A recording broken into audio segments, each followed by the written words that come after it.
Hey everyone, it's Fitz with a walk and talk post-practice here at the Texas Bowl, as we just spoke with Coach Kleiman, the coordinators, Joe Klanderman, Colin Klein, and two players, Skylar Thompson and Daniel Green.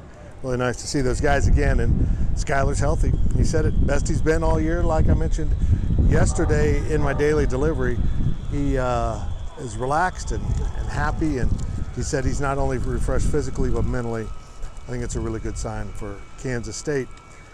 The topic of most interest to the media during these sessions were, how do you handle an LSU team that will have so few players on the field that maybe had impacts throughout the season, and what will they do differently?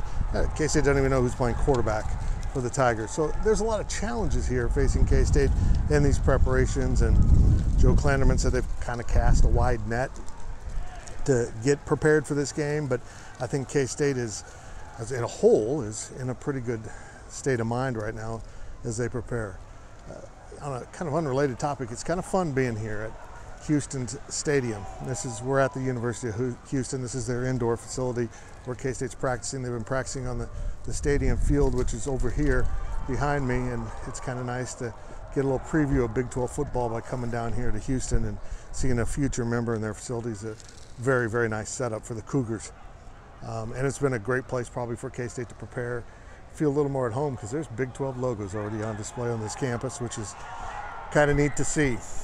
You know, I'll save my prediction and everything, but I haven't really hit it. I think K-State wins this game, and we'll get into more of that as the game approaches. We're 2 days out now. It's Sunday, the game's Tuesday, so it's Thursday in their preparations. That's how they do it, because games are usually on Saturday.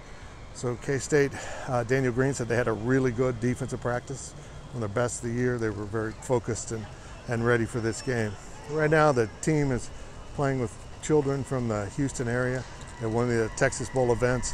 And it's been interesting as preparations have gone on here. Everyone from K-State is saying this Texas Bowl is run like a major bowl, you know, not like the third bowl or whatever it is in the pecking order.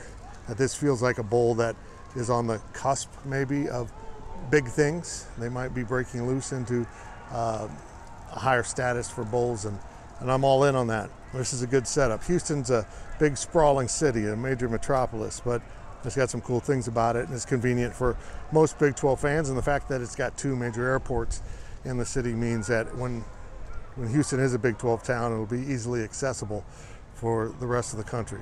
I'm fired up for this game. I don't know who's playing for LSU. There weren't many players there at the Rodeo Bowl last night, but I do think K-State is incredibly focused. And, you know, everyone just kept asking Chris Kleiman, what would it mean? The players, what would it mean? What would it mean to win? It's going to be huge. This whole season's felt huge, hasn't it? And this is an opportunity for K-State to get to 8-5 and do some cool things. As Coach Kleiman just walked by. It's a cool opportunity, and I'm really happy that these kids get to play one more game, and it's fun to see a bunch of guys that are worried about their brothers and ready to play some football, and it's fun covering this, and we'll have a lot more at GoPowercat.com. I hope you follow along. Hope you watch our daily deliveries I'll have from down here, but today's basically pre-game walk and talk as we get you ready for Tuesday's game at Energy Stadium here in Houston. And I'm Fitz. Make sure you're subscribing to our YouTube channel, please. Make sure you follow along at GoPowercat. And if you're a K-Stater, probably time to subscribe.